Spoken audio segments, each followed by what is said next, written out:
Welcome back, everybody, to the show that walks you through the archives of R&B craftsmanship, brotherhood, and legacy. Now, the gentleman to my right needs no introduction, but I am Brian Michael Cox. And this guy, we already know, is the great. I'm John Tay Austin. Welcome to Sessions. Rich nigga tell. We might start. Let's just start. I have been asked, you know, the kids, it's getting popular. It's getting popular. Let's jump in. Yes, just jump right in. Uncle Johnny, can you tell us a rich nigga tale? Yeah. These are the tales, the rich nigga tales. These are the tales that I tell so well. Yes, this is a rich nigga tale combined with a little bit of education and a culinary fashion. Oh, nice. 2006, I'm in Milan. Of course you are. Of course you are. I wouldn't have been. Of course you are, yeah. 2006, I'm in Milan, and after a wonderful day of, shopping. By the way, funny thing, Usher was just in Milan for Fashion Week. Yep. And I tell him, I send him a text, I'm like, have you hit Via della Spiga? That's my favorite street in Milan. It's a beautiful street. If you're ever in Milan, I highly recommend that you visit there. It's where all the great shops are. Have some wonderful things that I, still have in my wardrobe arsenal from my time in Milan. But anyway, 2006, we're in this little restaurant, and so the Italians can feed you. When they course it out, man, it's like, they got the abs come, then they do the pasta, then they do a meat after a veggie, a fish or steak. Yep. And so they bring me a pasta, and it's, like a shrimp linguine. And so, the previous app, he offered some Parmesan cheese. Okay. When the linguine and shrimp comes out, I'm like, could I get some Parmesan? And that's when I learned, kids. He goes, non mai pesce, which is not with fish. Never with fish, right? So in real Italian food, you don't do the cheese with seafood. Oh. And ever since then, I've never let Parmesan touch my shrimp. I get it. Yeah. There's like, no, never with fish. That's some American shit. Yeah, that's some American shit. So for what it's worth, a little culinary education mixed with a rich nigga tale. I like it. Hit Via della Spiga when you are in Milan. Do not ask for Parmesan. But, at the end of the day, you work hard for your money, so order your meal however the fuck you want. You can also do that. That's fine. So, this rich nigga tale has been brought to you by Sessions. This is Uncle Johnny. Uncle Johnny. Now, moving on. New R&B music, man. Like, we've been in this business a long time, and we've been a part of this genre and this whole thing for a long time. And I think that, it's always ebb and flows, ups and downs. It's always what's hot, what's not. We go through these spells. I feel like R&B's having an interesting resurgence, right? Yeah, a lot of promising new artists. A lot of promising new artists. And I know a few, like, we've talked about Coco Jones, we've talked about, Brent Fire. Are we still saying Brent is relatively of the new cloth? He's like the leader, one of the leaders of the new school. Yeah. Right? Yeah, love Brent Fire. I think that, LMA is an artist that's been making waves for the past few years. Absolutely. Tyler, you know what I mean? Yeah. what is your perspective on the landscape of like, you know, what R&B is looking like? 'Cause you have artists like, you know, what's our name, Jada Nicole, who's, you know, we found on Instagram, we met on Instagram, and, you know, she's phenomenal, right? So I know Jada Nicole she has a great, you know, piece that she does on her socials where she has like 5 or 6 different songs that you can sing to We Belong Together. Mm-hmm. You know, so I've watched and liked and I've hit follow. Yep, you should too. Yes, you should too. Yeah, absolutely. So, yeah, she's another one. Leon. Oh yeah, Leon Thomas. Yeah. Yeah, right. I mean, and I guess think that's for us, you know, we collectively know him. You know, we've known him Yeah, for a long absolutely. time as a Yeah, yeah. creative, and he's been writing songs for, you know, for hits for other people for a minute. He produced Snooze with Babyface for SZA. absolutely featured on Snooze as Yeah, well. he is. He's featured on it too. Yeah, absolutely. I think that I really like what's happening with him because just like knowing him from when he was younger, you know, y'all may know him. He was on Nickelodeon back in the day too. You know, he was a huge star back then. But I met him at Babyface's studio, maybe like around 2010. You know, like maybe Wow. 2009, 2010. I was going to LA and working with Kenny, and Leon was a part of Leon and Chris Riddick, who also now is, you know, did Kehlani, who's also a leader at a new school. Absolutely. Chris Riddick, you know, executive producer of a record, and so all these guys who were young, now they're pretty much, you know, running the genre. You Yeah, know, and doing coming their to thing. and then even when we talk about like some of the women scissors, Summer Walker, Mm-hmm. you know, and their contributions. Kenny got soul. Oh, Kenya Dixon. Yeah, Kenyon Dixon. Yeah. Yeah. That's a bad boy. And then, oh man, come on, help me. He just dropped a new single or is about to drop a self-titled album. Eric Bellinger. That's our guy. You know, Amazing his new project vocals. is. I'm seeing what he's posting. You know, like the teasers for his new project. I'm very, very intrigued to hear what he's got going on. Absolutely. Was he around for the? I feel like I saw him at the Tank and Tyrese. Yeah.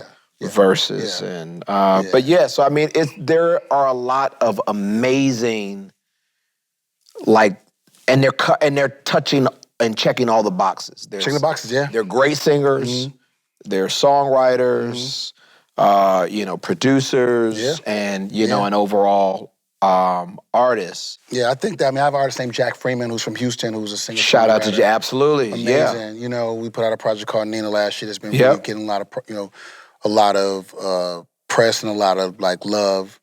I mean, it's a lot of young. Jalen Josie. Yeah, Jalen Josie. Yeah. You know what I'm saying? Like, it's a lot of young creatives coming up in this business. So Justin Martin, who, you know, signed a Def Jam, doing their thing. It's literally a lot of great young artists coming up that I'm excited about. You know, and I think the difference between, you know, a lot of creatives is that we actually are in a space where we're embracing the youth. We're saying, hey, yo, you know, and they feel that energy, so they are very open to us working with. We've been working with a lot of new artists, so I've been excited. Absolutely. No, one of the things I can say about my experience with new artists and younger artists is that it's, you know, immediate love. Yeah. So I feel like it's hard to not reciprocate that love and get behind what they're doing, you know, because they have a passion for the craft. They're putting their best foot forward. You know, they're immensely creative. Yeah. Like some of the, you know, melodies and concepts and just the way they put things together. You know, yeah. You know, cheers. Yeah. And so with that, how does the music of today feel to you? Here's what I would say about that. I feel like there was a point in time where it felt stagnant. You know, I feel like there was a lot of like, and every era goes through this, where there's a lot of copying, a lot of things. You know, people try to chase trends, And at least back in those days, trends were really hard to chase because you couldn't grasp everybody's sound. And if you did happen to grasp somebody's sound, they would call you a biter or call you like, you know what I mean? It was frowned upon, right? Right. But now, I think the past, well, in recent years, I'm not gonna say now, but in recent years, a lot of the sound's been the same. So it's been like you don't even know who's writing what, who's producing what. But there's a shift happening where I think that people are reaching back to like, the 90s and the late 80s and trying to pull that energy up, you know what I'm saying? So it's like a lot of artists we did name, they are trying to get on that wave of, they understand that there was a difference in having a hit record in the 90s and a hit record now. Like if you have like back in the 90s, in the 2000s, you could have a number one R&B record and don't even care that it didn't go number one on the pop charts. Right, absolutely. And the number one R&B record meant a number one record. It wasn't like just some off-brand chart. You know what I'm saying? It's like, Right. You have a record, like a Don't Walk Away by Jade. That's like a staple in R&B culture. It meant something. That record comes on right now. Now. Yeah. Now, mind you, that record probably was, it might have made it might have made a Hot 100 chart. Right. But it didn't matter. Yeah. That joint was number one on the R&B charts, and it meant something. Yeah, absolutely. You know absolutely. Brownstone, If You Love Me. Oh, yeah. Forget about it. You know what I mean? You know what I'm saying? That type of, that type of connection. I think, too, I do like the shift back to actual R&B, singing, offering music. Because I do feel like R&B for a second went through a spell of not just chasing trends, chasing another genre. I get it. Are you a fucking rapper or are you a singer? Yeah, wow. What do you do? Yeah. Which, Yeah. Which one are you?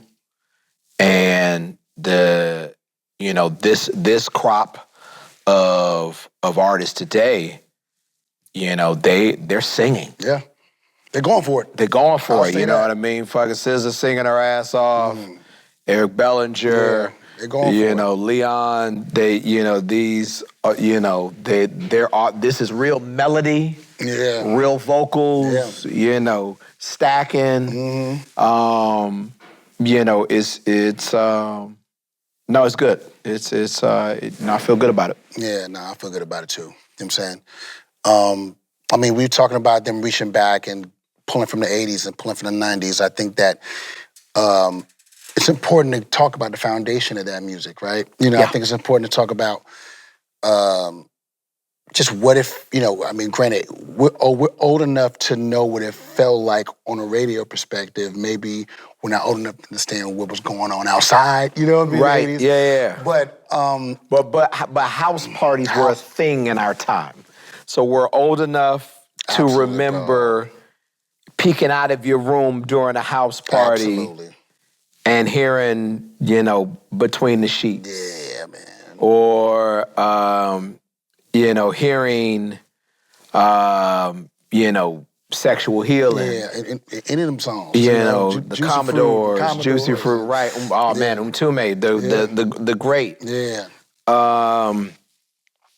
But it's a foundation. It's soul, disco, rock and roll, funk, all of it that kind of now feeds into. And before we get into the history of that, I have an interesting question actually. Where, who's an interesting case study? Yeah.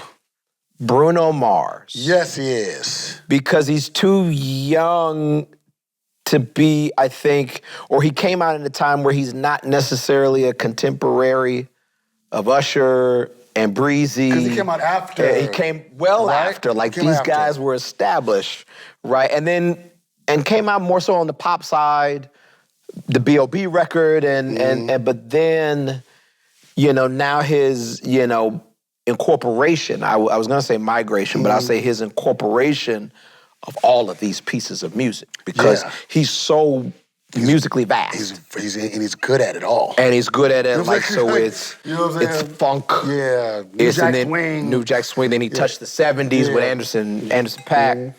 And is it Pac or Pac? I think it's Anderson .Paak. I don't want to be like the white guy. Anderson .Paak? Remember Tupac? Tupac, in recent news, Tupac Shakur has been arrested again. No, so I don't. Yeah. Let's go Anderson .Paak. Anderson .Paak. If there's, by now, people will put it in a chat and in the comments. Hell, Anderson yourself, just drop it in there on us and let us know. We want to be respectful, but but he came before some of this new wave of R&B. It was an interesting window. Yeah, because it also kind of came in kind of pop too, with the but really fucking great. Yeah, the B.O.B. record. And then Nothing on You record. Yep. Then he did the other record. What was the other record that he had? I mean, he had Billionaire. He had. He went through like an era where it was like kind of pop. Very, very pop. You know what I'm saying? And then it went like black. You know what I'm saying? Then it went like he was like, I'm doing, you know what I'm saying? Nigga shit. Yeah, you know what I mean? It's like, it went black. Like, this is, right, shorts with loafers and high knee socks. Yeah, like. Type of like real cameo funk type of shit, right? But it's interesting like kind of where he fits, into that. Maybe was he the bridge? Yeah, I mean, he's definitely an outlier of it. Yeah. Like, as far as like, the reason why he stood out is because it was so different than what came after.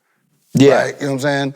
But I think he could have been the bridge to getting back to musicianship and artistry and performance because he brings it. I think that performance is crazy. That the Super Bowl was his coming out party, I think, when that was the highlight of that fucking Super Bowl when the Seahawks were beating the shit out of the Broncos. I think that was like the most entertaining part of that Super Bowl. Here, would you like to my brother, let me go ahead. There you go. Get a little splash, you feel me? Yeah, a little splash. Splash, A splash of Barolo. There you go.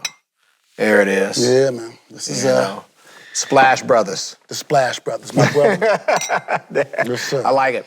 But now the history. Yeah. Black people,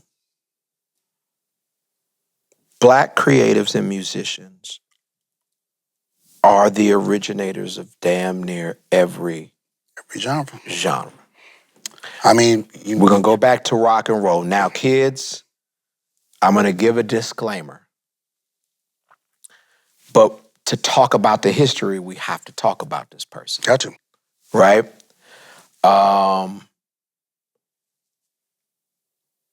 Ike Turner is credited for one of the first rock and roll songs. Yeah, most rock historians will say that Ike Turner made the first rock and like what you would consider rock and roll record. Yeah, he didn't blow up 2 years later, but they're saying that the first, that sound or whatever that is that became rock. Yes. They're saying that Ike Turner was one of the originators of that. And of course, Little Richard is the architect. Everybody stole from him. And Little Richard had everybody in his band. He had everybody. He had the Rolling Stones, he had the Beatles, he had, Elton John, he had, same with the Ozzy Brothers. We talk about the Ozzy Brothers, we always talk about the Ozzy Brothers from an R&B perspective, right? But the Ozzy Brothers were actually a rock and roll band. Twist and shout and do it. It's your thing. Yeah, they were a rock and roll band. You know what I'm saying? So it was like Jimi Hendrix was in their band. Elton John was in their band. The Beatles used to come over, stay with them and their mama. It was a different kind of thing back then. You know what I'm saying? So we can't talk about the history without mentioning these people. You know what I mean? Right. And these are black pioneers of the genres. So you go from, rock to soul. Between rock and soul, used to call it race music. Race music. It was race music. Talk about that. You know, so Wait, what the fuck is race music? Rock was black music when it first came on the scene, and then Elvis and they took it. They took it over, and Elvis became the face of it. And then all of a sudden, this music, when black people made it, ended up becoming race music. So like Ray Charles and all that became race music, and it's somewhere in the late 50s. I don't think I knew they called it that. They called it race music. If you go like old Billboard charts, it's like race music. And literally, fuck. Somewhere in the 50s, I don't know exactly when, but it might have been after Brown versus the Board of Education. I think they changed it. That's when it became soul. Soul music. R&B. was still considered rock. You know what I mean? Right, okay. R&B was rhythm, because but then some kind of way they got away from race music. And I mean, hell, all the way up until when did Prince win? He won American Music Award for When Doves Cry, and it was 85, and the damn award was favorite black single. And you won an award to go up there and accept an award. It's 85, nigga. And Lionel Richie was hosting the show. Favorite black single, When Doves Cry. And the winner for favorite black single. Favorite black single. Prince, When Doves Cry. Jesus. Up until it was the 80s, they were still saying black single, black, Damn. Yeah, it's a wild time. Yeah, yeah. Okay, so we got race music. Mm-hmm. That then it goes into R&B, soul, and then funk comes into the play.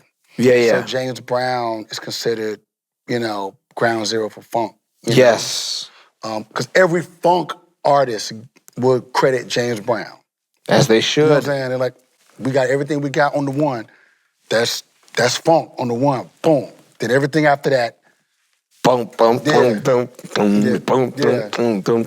You know what I'm saying? And the way James would count things off and the horns. And of course, when Boosie Collins joins the band, Boosie and his brother joined James Brown band, and that Sex Machine, and it goes to another level. That's like late 60s when that happens. By the time you get to that point, he is the godfather of soul, and he is the father of funk at that point.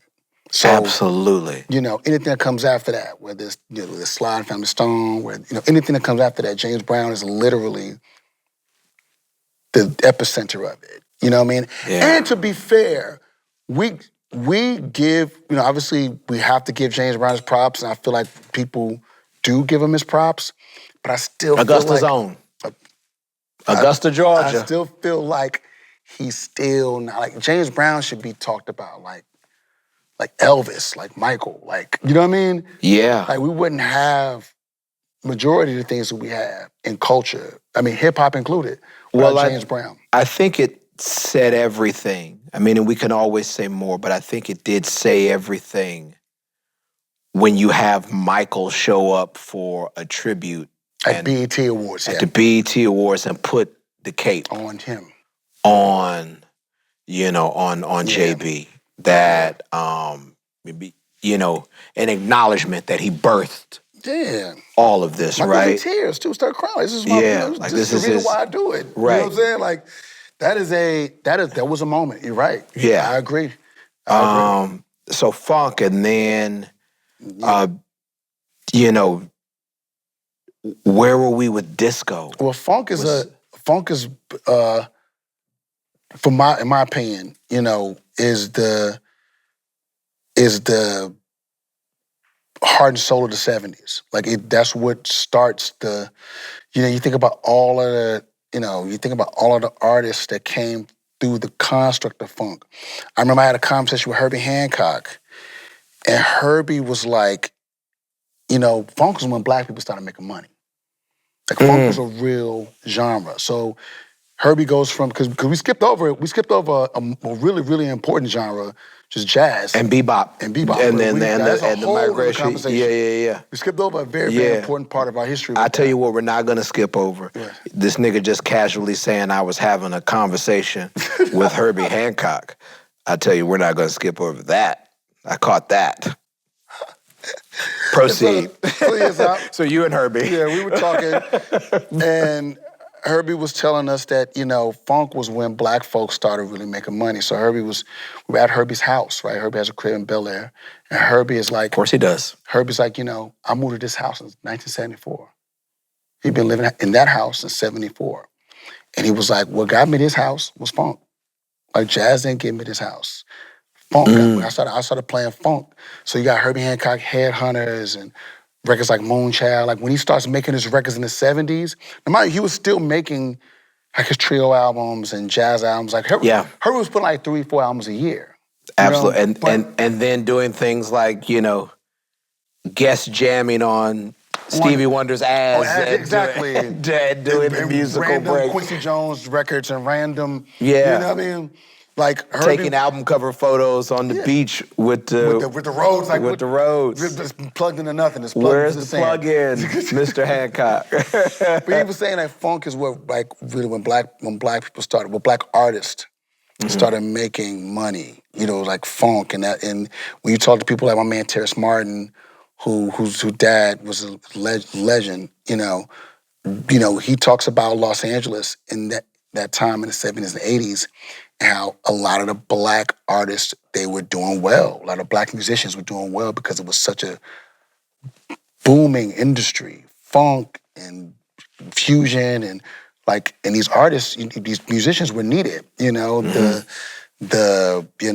Harvey Masons of the world, and who was actually D. Harvey Mason Jr., his daddy. You know what I mean? Absolutely. The Louis Johnsons of the world, the Marcus Millers of the world in the 80s. It was a robust industry for musicians. You know what I mean? And Herbie was like, yeah, funk got us paid. Funk was like when George Clinton and them, when they took what James did and really mixed it up. And I think people don't realize about James Brown, too, is he was a lover of improvisation, which is why jazz musicians loved him, too. Yeah. Because he'll just, on the fly, if you listen to anything James Brown... I mean, Funky Good Time with the key change in the just... He's just calling it. They're just playing it, he's just calling it. Like, down to D. I want to get down to D. I want down to D. He's just calling it. You know what I mean? And they I just love play that. It. Like, they don't know where they're going. He's just... Maceo, when he called him Maceo name, that's not rehearsed. He's just saying, hey, man, Maceo. Maceo know what to do. Get up this. It's all improv. You know what I'm saying? But that's that feeling. That's that we talked about on another episode, feeling versus logic versus because James was breaking the rules. Oh, yeah. You know what I mean? The rules say that you 1, 2, 3, 4. The rules don't say one. Don't. Right. You know what I mean? Right. The rules don't say start it on the 1. Yeah, and he be on you too. Like, it ain't on the 1. It ain't on the 1. It ain't on the 1. And George Clinton created an entire career off of the 1. The 1. He named albums the 1. He had a song called the 1. Everything that Parliament Funkadelic did was on the 1 because Bootsy Collins brought that concept to George. And a quick detour, another thing that's like, new news, really quick, because you're mentioning him. I'm seeing amazing pictures of George Clinton and how he looks. They say he's running and he's in shape and he's announced a fucking show in New Orleans. Oh, no, they've been on tour. The mothership. Bring the mothership back. Is getting ready to land in New Orleans. We gotta go see it. We're going to go see no question. the mothership land. We gotta go see it. You know what I mean? My mama saw the mothership in 1975, man. We gotta go see it. You know what I'm saying? Like, it's... One last time. One last time. Hopefully not one last time. But I'm saying but let's go see it in the Superdome. Yeah. The mothership. It's 50 years, man. George will be there. 50 years of the mothership connection, bro. I have a George Clinton Doppler story that I won't tell. We'll keep it. Because we've just gone through. Mine's from Patchworks. Yeah, we've just finished complimenting the man, so we'll stay off of that. But yeah. Like, now, okay, so now the disco decades. is like something that comes from, is derived from that kind of stuff. Like with disco, but disco's like, I say, if I'm correct, correct me if I'm wrong, I feel like records like Soul Makossa, like things like that, it wasn't necessarily identified as disco, but disco was like a movement that was happening amongst a certain sect of people, Black people, Latino people, the gay culture in New York City. And I was about to say, it was very New York. At the time, early 70s. Early, super New York. So, and I think that culture, records like Soul Makossa, like James Brown breaks, like what hip hop is kind of like based on. I think disco started in that kind of space, and then people get a hold of it, you get a taste of it, and then it becomes mainstream. And you got Giorgio Moroder overseas, making records, and then Donna Summer, and then Donna Summer, Gloria Gaynor. Yeah. We do have to shout out, because like you say, Black, white, Latino, gay culture, like to talk about disco and not mention Sylvester is a fucking like you must. Ridiculous. You must mention Sylvester. And what's ill about the Sylvester story is that, Sylvester's like, he was like out and out, like, like 100%. in a time where that shit was unheard of. Right. You know what I'm saying? Like, Yeah. like visibly out and out. When that shit was unheard of, you know what I mean? So it was like, making hit records. But fuck it, but yeah, Mighty Real is a is a jam. I just saw a commercial with Mighty Real, by the way. Side note, Lee Daniels told me years ago that he wants to make a movie about the life of His Sylvester. life is crazy. And have Miss Lawrence play it. I think that's a fucking, so Lee and Lawrence, if you're watching this, that's phenomenal. Bring that fucking movie, like that. Because there's so many sects of his life that like SECT. Yeah, thank you. Yeah. Of his life. I heard the C in there. When he even his connection with the Hawkins family, and him, doing being a part of that church, and then that it's a lot. Like the Sylvester story is crazy. Yeah. The Sylvester story is crazy, like absolutely crazy. Like if you get into who he was and you start reading, and his story is crazy, like a crazy story. You know what I mean? That's a bit, he's a hit maker. Yeah. And then so now when you get into like late 70s, 80s, so if we're talking about LaBelle and the Pointer Sisters. LaBelle said we still in the mid-70s with them. Yeah. LaBelle, that's still... Pointer Sisters. Yeah, Pointer Sisters, that's still mid-70s. Okay. They had hit records, big records, but then my thing is like, it was like a big smorgasbord, man, because Gamble and Huff, right? Mm-hmm. They were making true R&B records, but then they had super disco records like The Love I Lost and For the Love of Money, and they had huge records that were like huge in the discotheques also. You know what I mean? It was like... Sound of Philadelphia was... Yeah. Yeah, you know what I mean? They were the theme song of Soul Train. Yeah. Soul Train is a conduit for all of that also. Yeah. You know what I'm saying? Yeah. Because we were able to see, people that look like us every Saturday dancing to the music that we dance to, and it also exposed us to other cultures, letting know we're not dangerous people, man. Like y'all like our music, y'all love us. 100%. You know what I'm saying? When you get into the 80s, though, so I have a question. Mm-hmm. Bringing it to R&B. Mm-hmm. During the Past, Present, Future tour, Usher's tour, mm-hmm. in the warm-up, we had the great DJ Mars warming the crowd up, right? Legendary DJ Mars, shout out to Mars. Mm-hmm. And, there was a segment, where he would ask the crowd, which decade of R&B is your favorite R&B? Is it the 70s? Is it the 80s? Is it, he would skip and would be like, was it the 2000s? And then he would go back, or was it the 90s? And everybody go crazy. And everyone goes crazy. Mm-hmm. For you, what is the best era of R&B for, I know what we were birthed on. But if you had to pick and marry yourself to one. If I had to marry myself to one genre. One decade for the genre of R&B. That is so difficult for me. You know what I'm saying? I know. I didn't say it would be an easy question. Because the 80s, see, people forget, the 80s was very, very diverse, right? Like what happened in 1980, by the time we get to 1990, it is totally different, right? Like there's, like I feel like in the 70s, there was a lot of progression, but I feel like you still, 71 to 79, you still might find some type of connection in some of the music from 79 to 71, right? Correct, yeah. I feel like there's still people making records that's not so far off from 1971, you know what I mean? Some people are progressing like Michael and Prince and progressing it past that. But in the 80s, from 1980, by the time we get to 1990, music has with the changed. invention of the drum, the Linn drum, the MPC, all of the, all the stuff was, like late 70s, but by the time the Linn drum becomes a record, we talking about 80s, right? Mm-hmm. Music is so different from 1980 to 1990, right?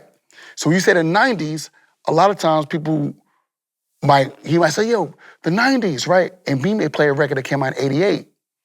You know what I'm saying? Right. Like, that's I'll be sure Night and Day is 1988. Groove Me. 1988. Yeah, Piece of My Love. 1988. Yeah, you know what I'm absolutely. saying? Where like, Yeah, and then Make It Last Forever is 85, 80. Make It Last Forever 87. 87, okay, but then you say like, Let's Groove Tonight by Earth, Wind & Fire is 1981. You see how different 81 to 88 is? Right, yeah. You know what I'm saying? Yeah. So different, you know what I mean? Yeah. D-Train, You're the One for Me is 1981. 82 was Confunction, Love Train, records like that. It's 82. 82. The great Skip Scarborough.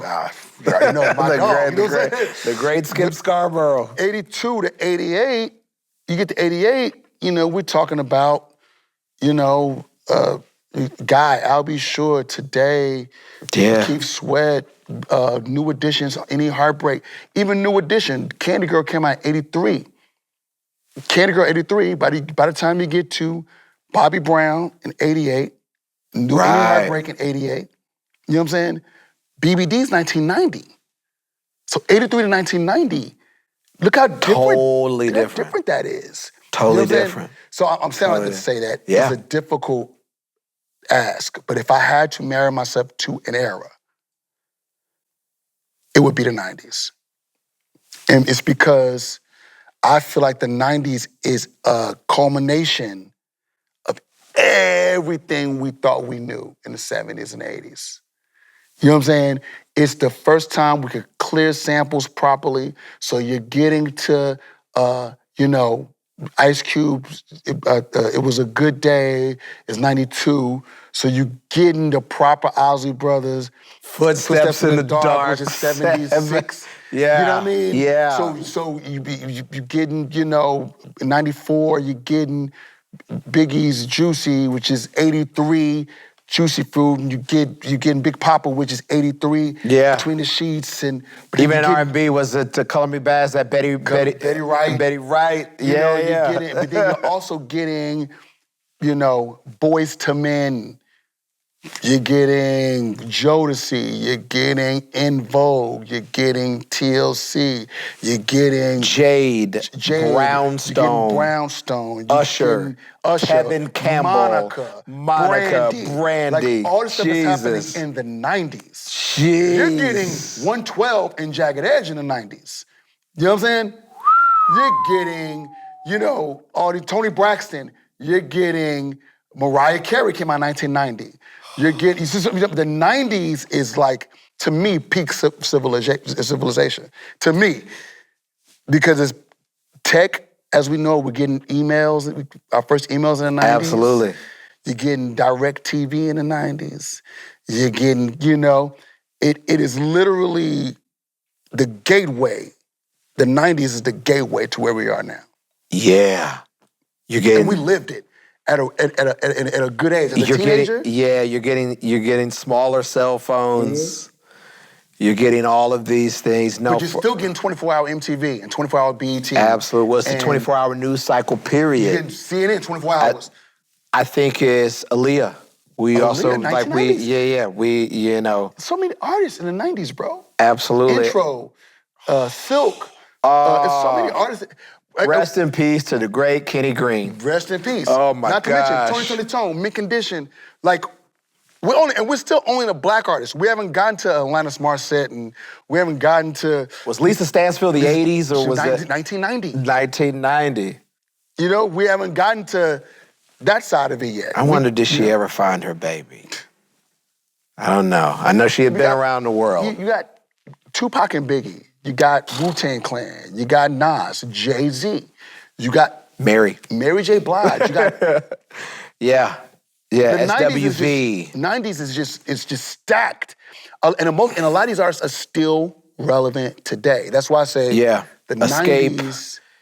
Yeah, I feel like it was a time, like you say, peak civilization is a great way to put it, because it is a decade that represents the very best of so many, you know, great writers, producers, artists. So, that's crazy. You know, you have to understand, you know, what Teddy did for Michael was in the 90s. Oh, so Dr. you have Dre, The Chronic came out in 1991. Teddy's at his peak. Dre's at his peak.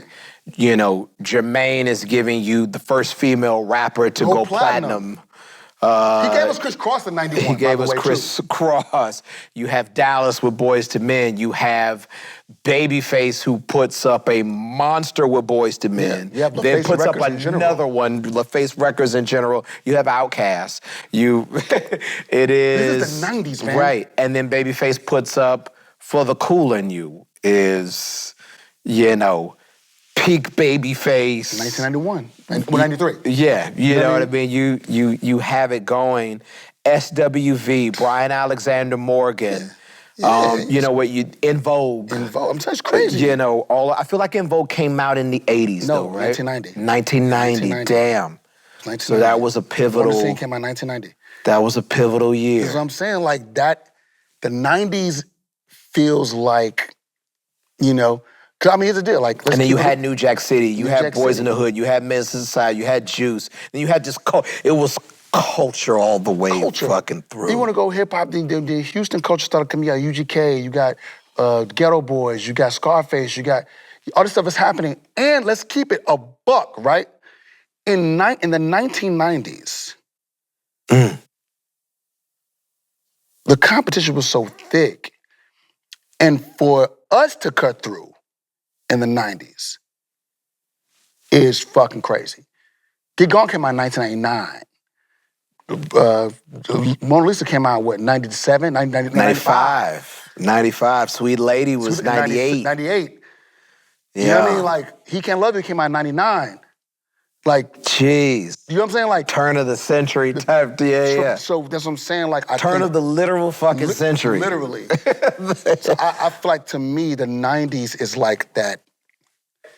It's tough for me because I love the 80s. The 80s R&B is phenomenal. It's such a diverse decade. Can I say, the turn of the decade, you have Michael Jackson's Rock With You and Earth, Wind & Fire's Boogie Wonderland, and at the end of the decade, you got, you know, BBD, you got Al B. Sure, you got, you know, New Jack, you got Teddy working on Austin, those Jimmy Jam and Terry Lewis. Even Jimmy and Terry in the 80s, right? SOS Man came out in 83. Lionel. Giving you the, you know, the second and, you know, third act of the solo coming from the Commodores. And the Commodores without Lionel had a hit record in the 80s. On the night shift. Like, the Marvin? 80s, the 80s is, that's why, to me, that's why it's always between 80s and 90s, but if I had to choose, the 90s is just too stacked. It's just too stacked. Because the 80s had, here's the thing, overall pound for pound is the 90s. Yeah. But 80s had the bigger stars. I mean, you have Prince and Michael Jackson. And Whitney Houston. Whitney Houston, we can put it to rest. That's the decade with the biggest stars on the planet. Like, these are... Yeah, put it to rest. That's... Eddie Murphy was so much of a star. He made an album with Rick James. Rick James in the 80s. Yeah. He made an album with Rick James and went platinum, had a number one album. That's how big Eddie Murphy was. The 80s was fucking crazy. Wild times. But then the 90s for me, I agree. I think, Boyz II Men, with just beautiful songs. And they sold so many records. And they sold all of these records as, young teenage black kids. Mm-hmm. And then you have, the force, the hurricane, the tsunami that was Devontae Swing. Oh, yeah.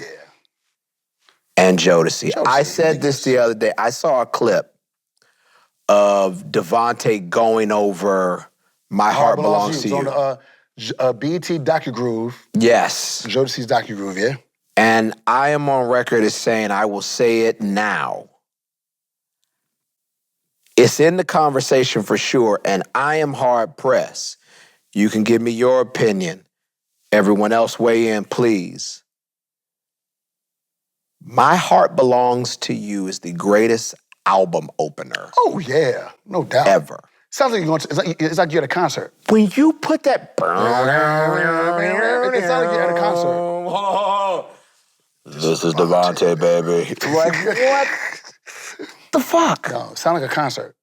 Like, for real. That shit blew my mind. When I first heard that, I was like, yo, you know what I mean? Like, you already... What is this? We're already Devontae stands. But then you hear that it's like, yo, what is... This guy is on a whole nother planet. I used to call myself DeJounte. Did you know that? Well, my DJ name was DJ Mike B. Swing. That was Mike B. Swing. We were both fans of... I actually have 12-inch singles with like...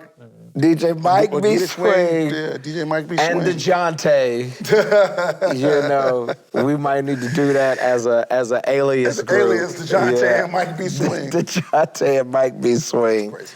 No, it was, and I was in New York at the time, and Devontae had this fucking gray... Was the Lamborghini? No, 850 BMW with red tinted windows. Wow. Insane. Wow. Insane. Wow. Like, this was peak. I think of Jodeci, I call them the Black Guns N' Roses. Yeah. In that both of those groups were interesting, right? Mm-hmm. Because they weren't around long. But the amount of impact and influence that they were able to pack into a short window that is still appreciated today. In rock circles, you hear GNR, and it's love. Same thing in R&B soul circles. You hear Jodeci, and the respect that is there for Jodeci. Oh, it's ridiculous. It's ridiculous. As it should be. Yeah, it's ridiculous. It's one of the things, because I feel like Jodeci was the perfect blend of, like, coolness, church.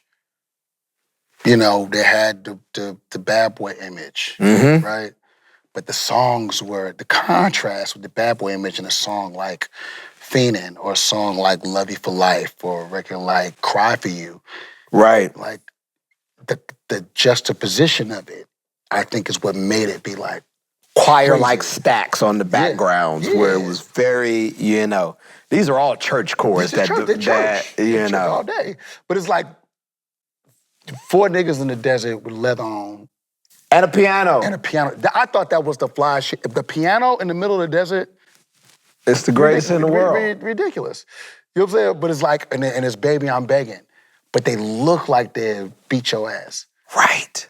That was what whatever that contrast was, which, I think that a lot of people adapted after that, because Blackstreet's first album kind of gave that. Ooh, yeah. intro gave that. You know, Jagged Edge's style. That was their whole thing. Jodeci birthed, You know what I'm saying? A lot of styles. A look, a sound of style.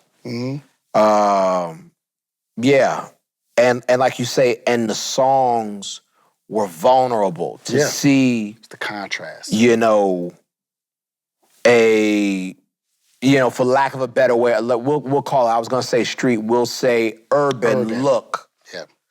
But the songs, like you say, Baby, I'm Begging. Oh, yeah. My Heart Belongs to You.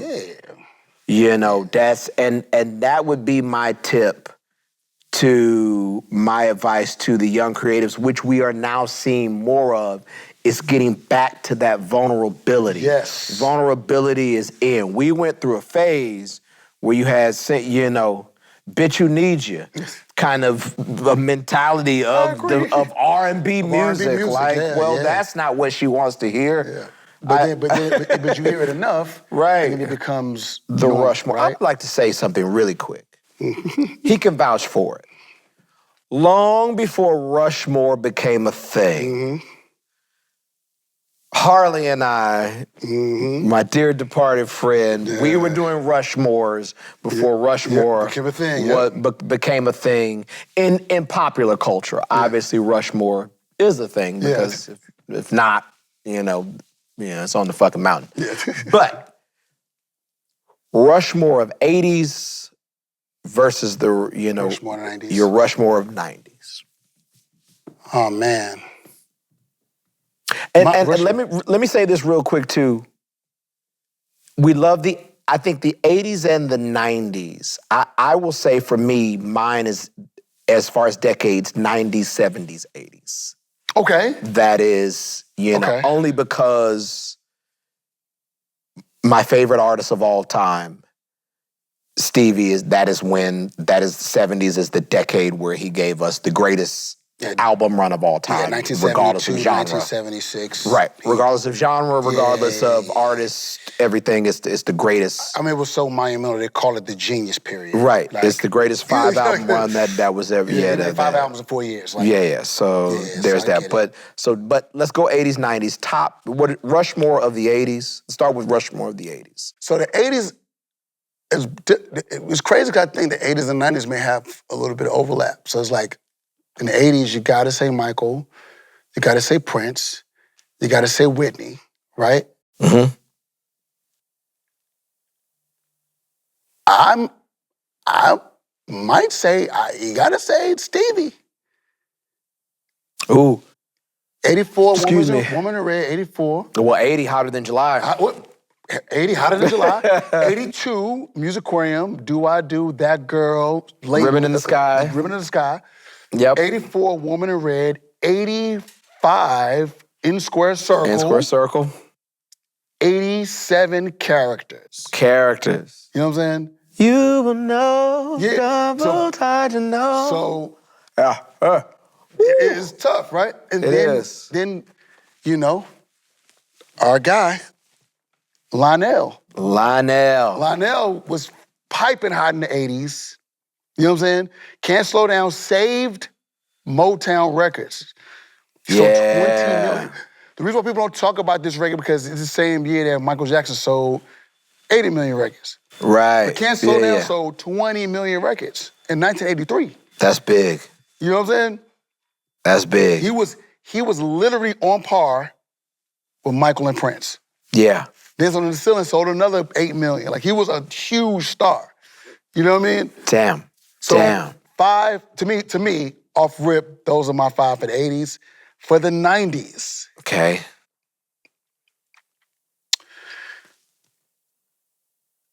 Mariah. She put an album out every year in the 90s. I think she missed 1 year. She put an album out every year in the 90s. Including the greatest Christmas song of all time. Yeah. Mariah's on that list. Whitney, because Bodyguard is 92. The Bodyguard came out in 92. Waiting Excel's 96. My Love Is Your Love, the album is 98, 99. And that was a slow period for Whitney. And she'd still put out 3 Record of the year, album of the year, and the biggest selling soundtrack of all time. That was a slow decade for That me. ain't your slow fucking decade. You know what Let me I'm tell saying? you that. You know what I mean? All right. Boyz II Men. Right? I got 2 left. In the 90s is difficult. I'm not even past 95 at this point. I got 2 left. I know she's under fire right now, but you got the TLC. Yeah. You gotta have TLC. They were huge. Yeah. The biggest. Damn. You're right. And that's what I'm saying, the 90s is so stacked. I can't bear it down to 5.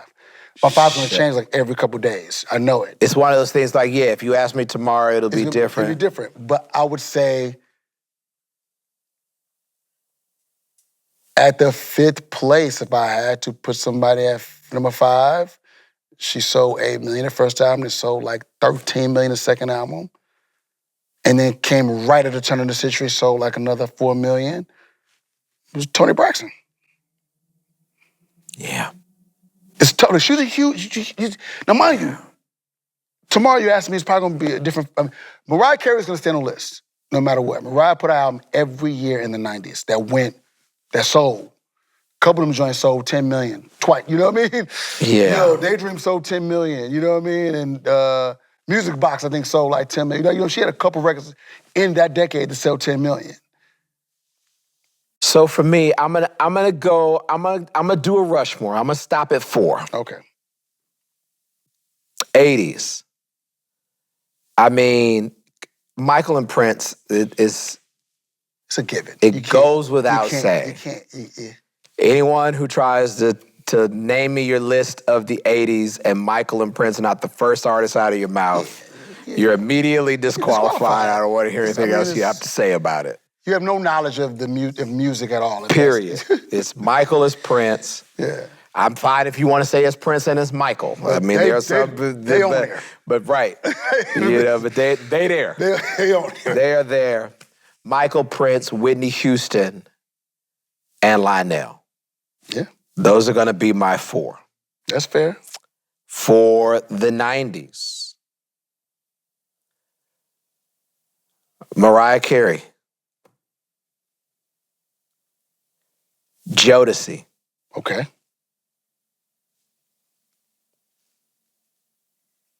Brandy.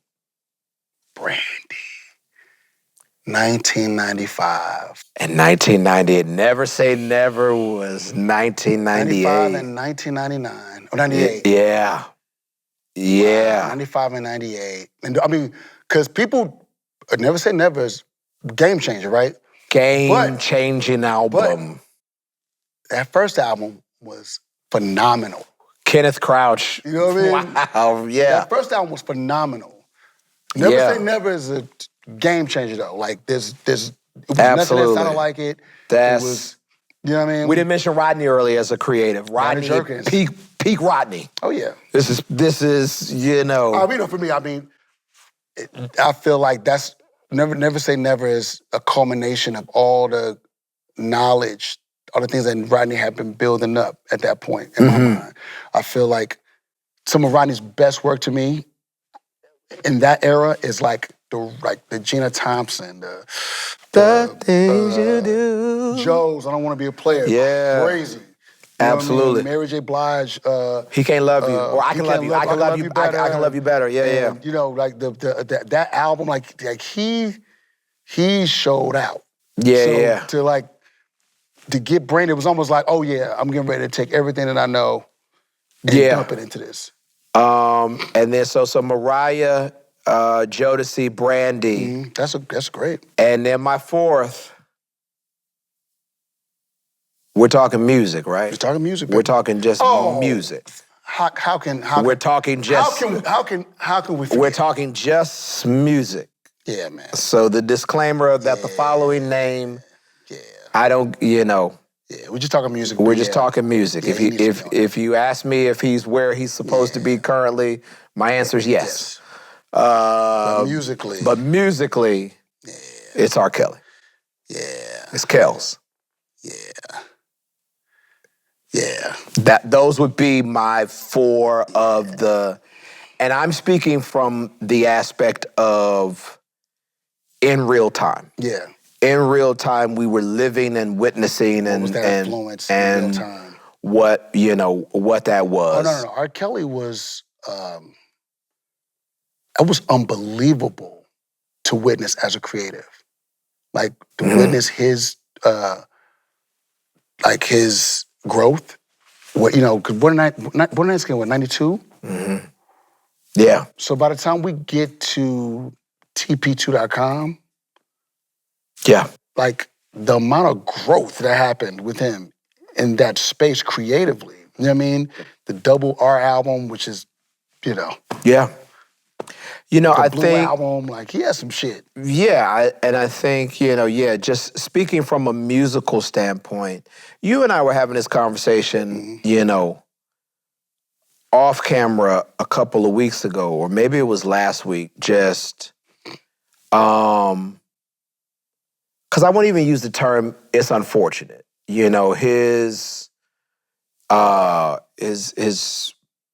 personal life is a shame. Yeah. That's, you know what I mean? And it overshadows, rightfully so. Because because because we were talking about Ike Turner earlier, right? Yeah.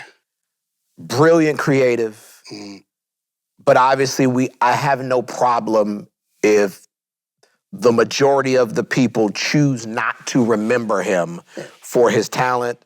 It's fair. I mean, there's a reason why he doesn't come up in conversations at all. Right. Like, obvious, you know what I mean? And the people who force the conversation, like, I mean, there's just a reason why people don't talk about him, and we know it. And we know, and it's a good reason. So it's like, if you choose to remember Ike Turner for his personal life, you're within your rights. Same with R. Kelly. Exactly. You know what I mean? Exactly. I think that it's not a hill that I would die on. Oh, no. As far as, I'm gonna, defend the person. But for me, creatively and witnessing it in real time, those would be my 4. It would be Mariah Carey, it would be Jodeci, it would be Brandy, it would be R. Kelly. Because I feel like even in the 90s, even though he had he had a couple big records in the 2000s, like Ignition and stuff. I just feel like the 90s was like his decade. Yeah, the remixes were strong. It was, I feel like the 90s was his decade. Yeah, 100. It got weird in the 2000s, of course we found out why. But in the 90s it got awful in the 2000s. Yeah, so, but that, back on track, those are, the Rushmore now, stacking that up. The 90s were stacked, man. The 90s were stacked, bro. But the stars, I think, still go to the 80s. Yeah, no. Because like, if you watch the Eddie Murphy documentary, he says that it wasn't a lot of us. It was like we were the first.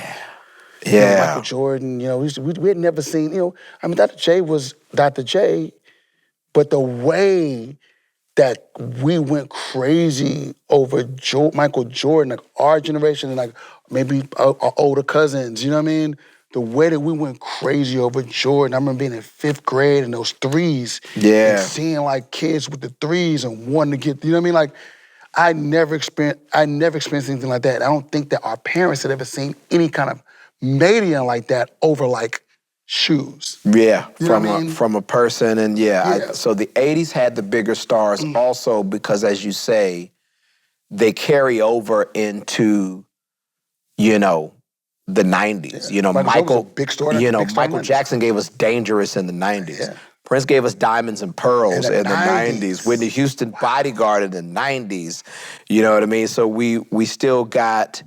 So I think the 90s was a more stacked era, but the 80s produced the bigger stars. I mean, because Bobby Brown was in the 80s. My prerogative was the 80s. You know what I mean? Absolutely. You know what I'm saying? So, like, you're right. The stars, the bigger stars. Janet. We didn't talk about Janet Jackson? Janet Jackson was in the 80s and then ruled the 90s too. And then ruled that she's enough. You may have to. I'm going to take Toni Braxton off and put Janet Jackson up there. I was about to say, I may take. Man. I'm taking Toni Braxton off and putting Janet up. I might have to take. Because we're talking about all the way through 2000. All For You came out in 2000. Yeah. So we're talking about Control came out in 1987. Rhythm Nation was... Rhythm Nation, 89. 89. Janet is 91. The Velvet Rope was like 94, 95. You know what I'm saying? Yeah. Like, Jan had a run, bro. Jeez. She had a run all the way to 2000. Okay, I'm taking off. Okay, I did a Rushmore for the 80s. I'm just gonna do a 5 for the 90s. Do a 5. And Janet has to be Janet on gotta it. be there. Jesus, we forgot about it, yeah. Janet gotta be there. Yeah. Janet gotta be there. 100%. I mean, with that kind of spills over into, you know, the best artists, they made the best albums, right? So I think, you know, the 80s, you know, is Thriller, Sign of the Time. Oh, clearly. Whitney Houston, the first album. The first album, you know. And then which Lionel album are you putting in there? Can't Slow Down. Can't Slow Down. Because even though I enjoy his debut album, he has smashes on his debut album, Truly, and he has smashes on his debut, but Can't Slow Down is top to finish. He got Stuck on You, Penny Lover, Hello, Fiesta. I mean, that record is All Night Long. All Night Long. That record is stacked. Can't Slow Down is a smash of an album. You know what I'm saying? Yeah, I think so. I'm going to give. It's tough, right? Okay, here we go. Here we go. Hot take. Hot take. I don't think it's really that hot, though. Because also in the 80s, I mean, Prince gave you a few. Because Prince, let me tell you, I went through Prince's catalog the other day. So in the 80s, Prince gave us Dirty Mind, Controversy, 1999, Purple Rain, Around the World on a Day, Parade, Sign of the Times, right? Love Sexy, which we, you know. Yeah. That's an acquired taste. Bat Dance, the Batman soundtrack. That was 90 though, wasn't it? No, that was 89. Oh, that's right. The Batman soundtrack was 89. At the turn of the century, it gives us a Batman soundtrack. And I was like tripping because I went and just listened to it and I was like, yo, this soundtrack is so fucking good. Like, it's so good.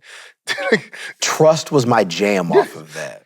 This boy is Scandalous. He had so many songs on this album. It was so good.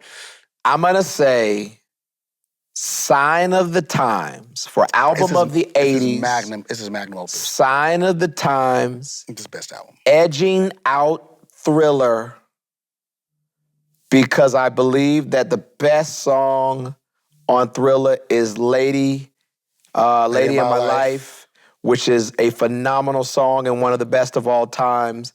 But I think the best song on Sign of the Times was Adore. Beats out the best song on Thriller by the smallest amount. But Adore is ridiculous. It's As by Stevie Wonder, and it's probably Adore battling out Return of the fucking Mac for second greatest song of all time. By the way, Return of the Mac was the 90s. 90s. You know what though?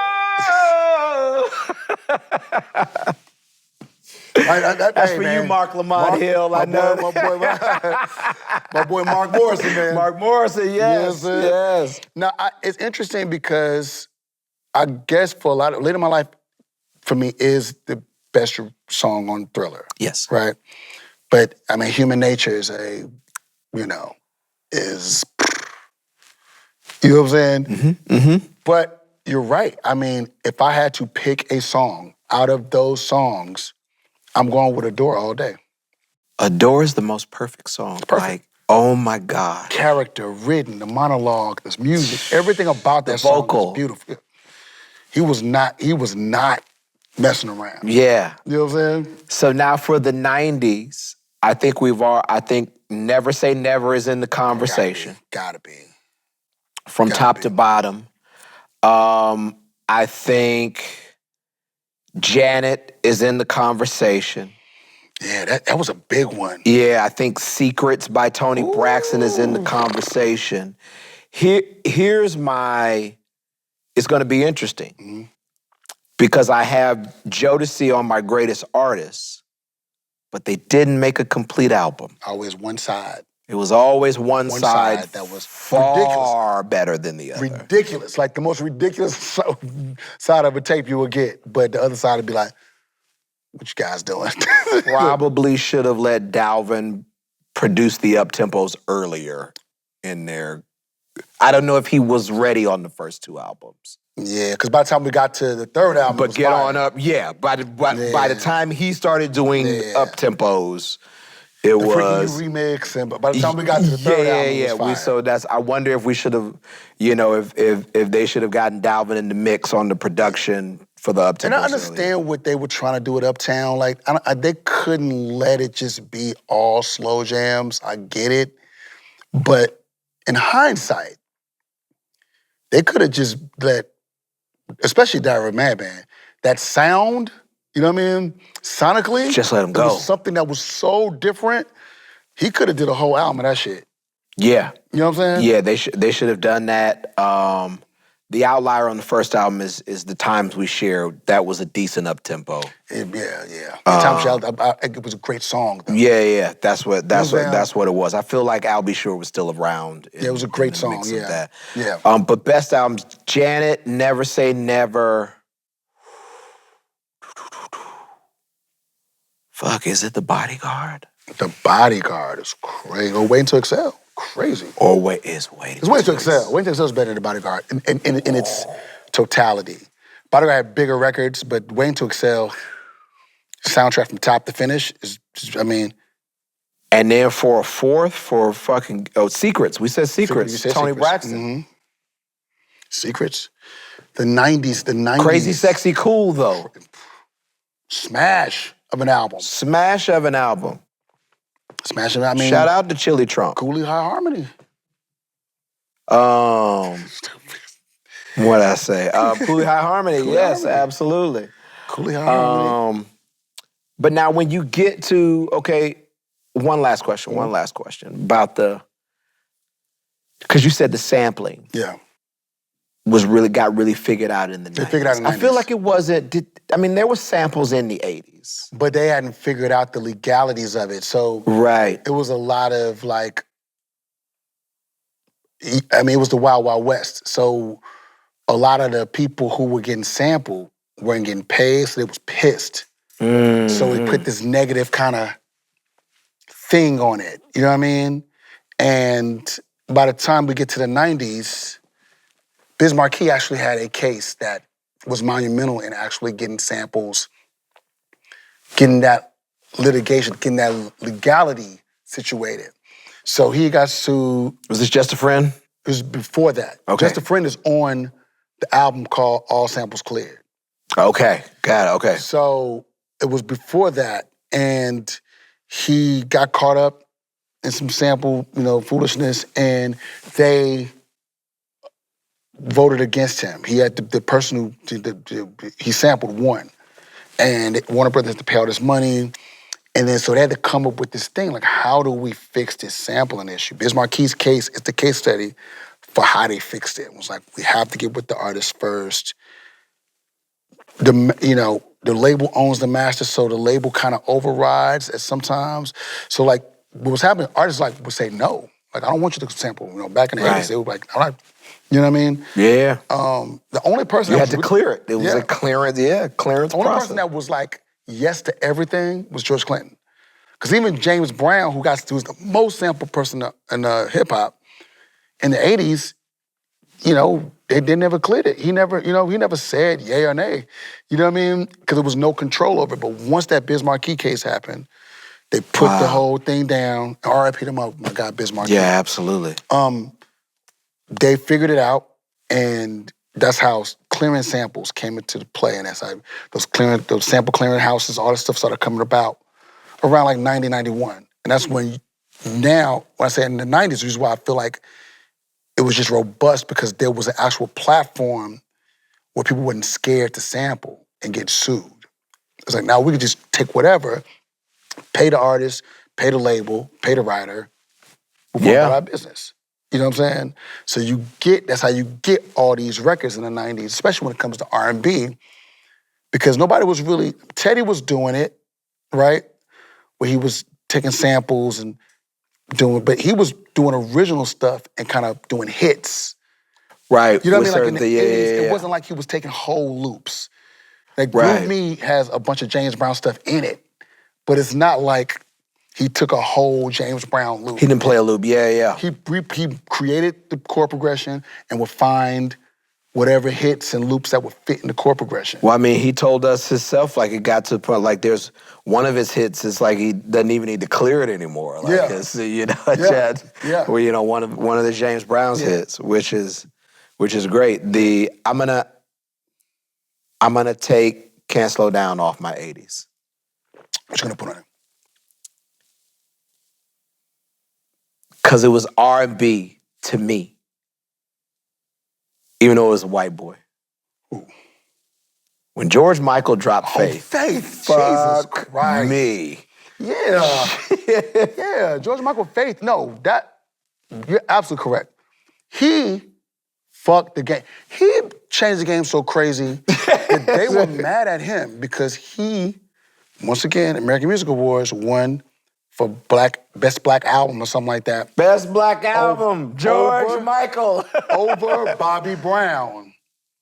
And Gladys Knight got up at that press conference and went off on them people. Because the same year, Bobby Brown, Don't Be Cruel, and Faith won over Bobby Brown, Don't Be Cruel. And Gladys Knight went crazy on them people at that. And Don't Be Cruel was a hell of an album. Smash. It's a smash album. I'm not gonna argue either way. Yeah. But Faith was a game changer. Ridiculous. Damn, Ridiculous. I forgot about Faith. Ridiculous. Pop culture, R&B culture, and he leaned in on it. He was like, this is the music I love. Yeah. And I'm gonna give it up to them. He's doing duets with Aretha Franklin and you know what I mean? Like, you know what I'm saying? You know what I mean? Like, George Michael was really like, y'all gonna accept me.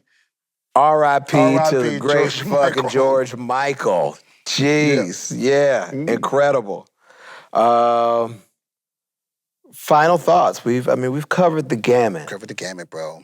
Of soul and the history of things. I think that ultimately, you know, we love what we do, right? I think that is the general consensus. I think that a lot of times, I guess the question is always, I was talking to Jermaine about this. I was like, everybody has other things that they do, right? And granted, that's fine. You know, all the greats, they have other things. They do fashion, they do this, they do that, whatever. So we really get our thing in this music, in this genre. We really, like, I don't think people realize how much we love this genre and how much we actually ride for this genre. Yeah. And we carry it. You know what I'm saying? Yeah. You know, we're staples in this thing. And I'm, you know, grateful, you know, to be amongst the names of all of the people that we love. You know, the Jimmy Jam and Terry Lewis's, the Teddy Riley's, the, you know, everybody. You know what I'm saying? Babyface, Ellie and Kenny, you know, I'm just thankful that we're part of this community, you know? And, you know, we still making music, baby. We still out here, baby. Hey, like this here. Like this here, baby. Splash Bros. I think you said it all. I'm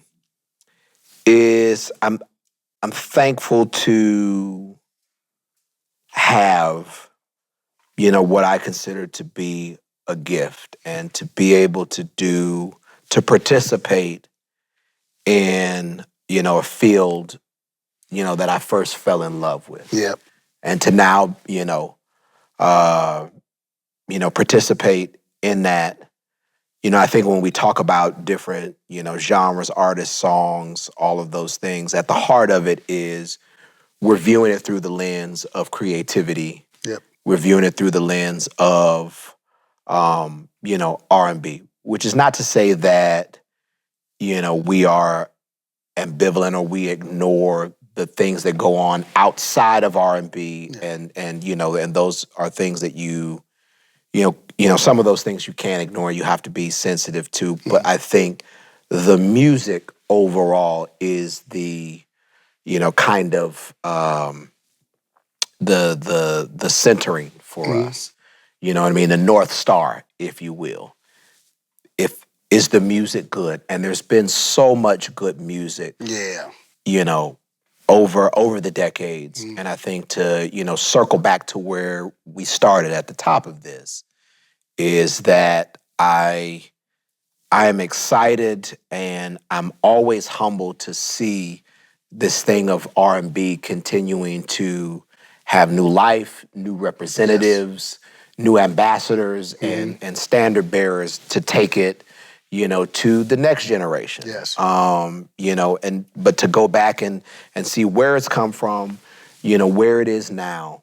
For us, it's always about the music. Yes, sir. And it'll always be about the music. And, we love this R&B thing here, man. Yeah. Yeah. So until next time on Sessions, I am John Tay Austin. And I am Brian Michael Cox. Thanks for watching, guys.